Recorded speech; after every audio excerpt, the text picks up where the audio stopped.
ವಿಧಾನಸೌಧದಲ್ಲೇ 300 gram ಚಿನ್ನ 3 ಲಕ್ಷ ಹಣಕ್ಕೆ ಕನ್ನ. ಸಚಿವ ಭೈರತಿ ಸುರೇಶ್ ಕಚೇರಿಯಲ್ಲಿ ಕಳ್ಳತನ. ವಿಧಾನಸೌಧ ಪೊಲೀಸರಿಂದ ಡಿ ಗ್ರೂಪ್ ನೌಕರನ ಬಂಧನ.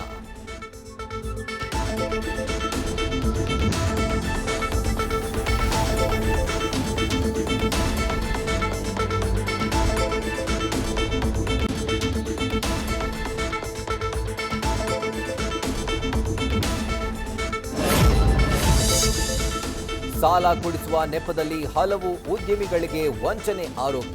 ಪೀಟರ್ ಕ್ಯಾಡಿ ಎಂಬಾತನ ನಿವಾಸದ ಮೇಲೆ ಸಿಐಡಿ ದಾಳಿ. ಆರ್ಥಿಕ ಅಪರಾಧ ದಳದಿಂದ ಪರಿಶೀಲನೆ.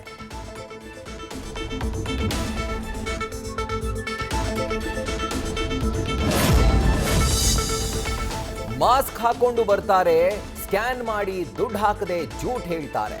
ಮೊಬೈಲ್ ಶಾಪ್ನಲ್ಲೂ ಕನ್ನ, ಬಿರಿಯಾನಿ ಹೋಟೆಲ್ನಲ್ಲೂ ಮೋಸ. ಬೆಂಗಳೂರಲ್ಲಿ ಕಿಲಾಡಿ ಗ್ಯಾಂಗ್ ಆಕ್ಟಿವ್.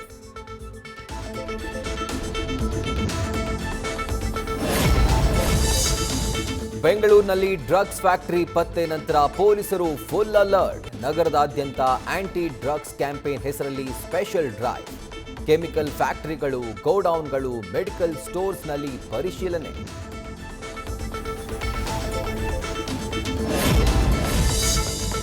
ನಗರ ಪೊಲೀಸ್ ಆಯುಕ್ತರ ಹೆಸರನ್ನೂ ಬಿಡದ ಸೈಬರ್ ಖದೀಮರು. ಸೀಮಂತ್ ಕುಮಾರ್ ಸಿಂಗ್ ಹೆಸರಲ್ಲಿ ನಕಲಿ ಫೇಸ್ಬುಕ್ ಖಾತೆ. ಸೈಬರ್ ಕ್ರೈಮ್ ಪೊಲೀಸ್ ಠಾಣೆಯಲ್ಲಿ ಕೇಸ್ ದಾಖಲು.